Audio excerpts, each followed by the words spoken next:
कल्पना कीजिए एक ऐसी जगह की जहां आसमान सफायर से भी ज्यादा नीला है।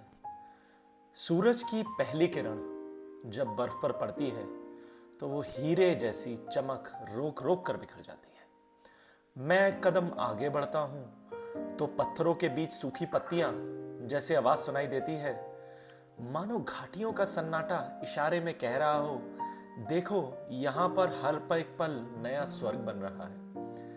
पास ही में एक मोनेस्ट्री है जिसके दीवारों पर रंग बिरंगे चित्र बने हुए हैं और प्रेयर फ्लैग्स हवा में तरंग बनकर लहरा रहे हैं। वहां के भिक्षु चुपचाप किसी राज को अपने दिल में धारण किए हुए हैं। उनकी आंखों में हिमालय की बर्फ की तरह ठंडी उम्मीदें चमकती हैं। वे कहते नहीं, लेकिन उनके चेहरे की हल्की मुस्कान में एक कहानी बसी है। कहानी एक जगह की नहीं, एक आत्मा की। मैं जब नुब्रा के रेत के पीछे डैमों के किनारे चलता हूं तो चुपचाप चलती गाड़ियों की ध्वनि भी मानो यहां समय के साथ थोड़ी धीमी हो जाती है। पैनियोंग की पिघलती हुई रोशनी पानी में खेलती है, जैसे आकाश खुद अपनी एक दहलीज खोलकर पानी में उतर आया हो। बातचीत केवल चाय के प्यालों और गर्म मोमो के स्वादों तक सीमित नहीं है यहां, पर मुस्कान एक छोटे से इतिहास की याद है। एक घर, एक बाजार, एक धुन और एक पहाड़ी जो हर एक ट्रैवलर के दिल में बज उठती है। रात का अंधेरा जब गहराने लगता है, तारों की गिनती के बीच चांदनी सीधे बर्फ से उतर कर आती है और मैं सोचता हूं, यहां हर ठंडी हवा में गर्मी है, दिल से दिल तक पहुंचने की गर्मी जो दूरी से नहीं रिश्तों से बनती है। लद्दाख की एक यात्रा एक कहानी बनकर रह जाती है, एक जगह का सम्मान, एक संस्कृति की नम्रता और एक अद्भुत प्राकृतिक कविता जिसे हर कदम पर सुनाई देती। पर कोई कहानी परफेक्ट हो ये तो होता नहीं है। लद्दाख के साथ भी कुछ ऐसा ही हुआ। कोई ना कोई टर्न एंड ट्विस्ट तो आना ही था और वही हो रहा है लद्दाख के साथ। ग्रोइंग अनरेस्ट, पुलिस का एक्शन, कुछ मौतें और देखते ही देखते ये स्वर्ग कब नर्क जैसा लगने लगा पता ही नहीं चला। दोस्तों अब विस्तार में या थोड़ा ब्रीफ में देखते हैं कि हुआ क्या। कहानी शुरू होती है 2019 से, what we call as abrogation of article 370। यानी आप जानते हैं कि जम्मू एंड कश्मीर स्टेट का स्पेशल स्टेटस हटा दिया गया और लेह एंड लद्दाख को एक अलग यूनियन टेरिटरी बना दिया गया।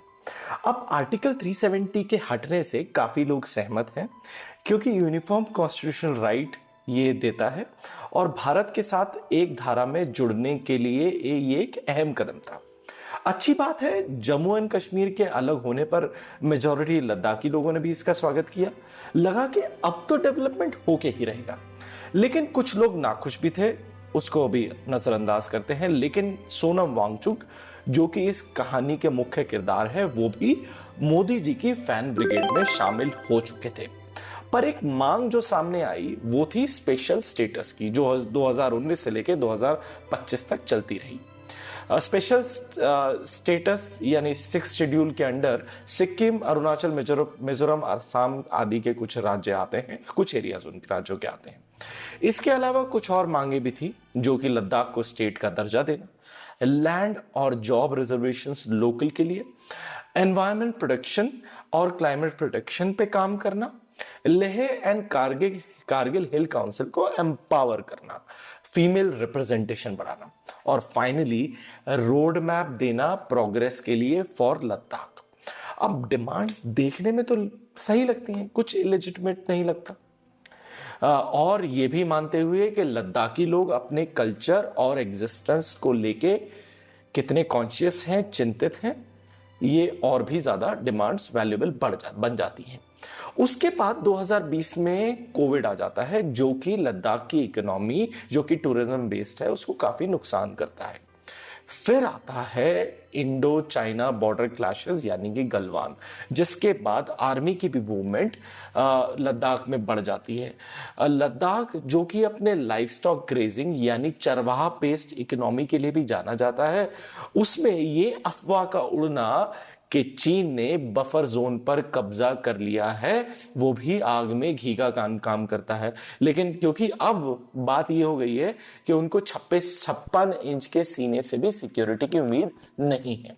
तो इन चरवाहों की जमीनें गई हैं, मगर जब हम कहते हैं कि गई हैं तो हमें देशद्रोही कह दिया जाता है।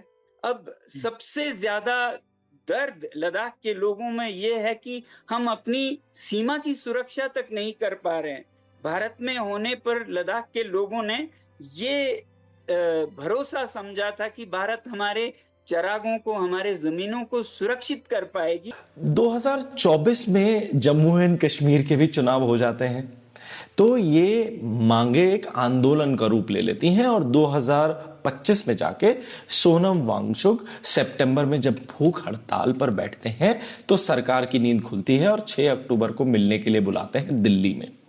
इसके बाद तो भैया दंगे भड़क जाते हैं कि एक आदमी 15 दिन के लिए से भूखा बैठेगा, उसके बाद तुम मिलोगे।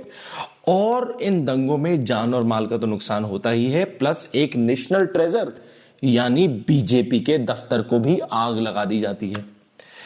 अब दोस्तों सवाल ये उठता है कि सरकार ने कुछ किया क्यों नहीं, और अब कर भी रही है तो CIA या फिर चाइना या पाकिस्तान को दोष दे रही है। मुझे एक जवाब तो पता है, लद्दाख की पॉपुलेशन जो कि सिर्फ 3 लाख है और लोकसभा में सीट शेयर सिर्फ 1 का है, तो भैया वोट नहीं तो फिर चोट भी नहीं ना।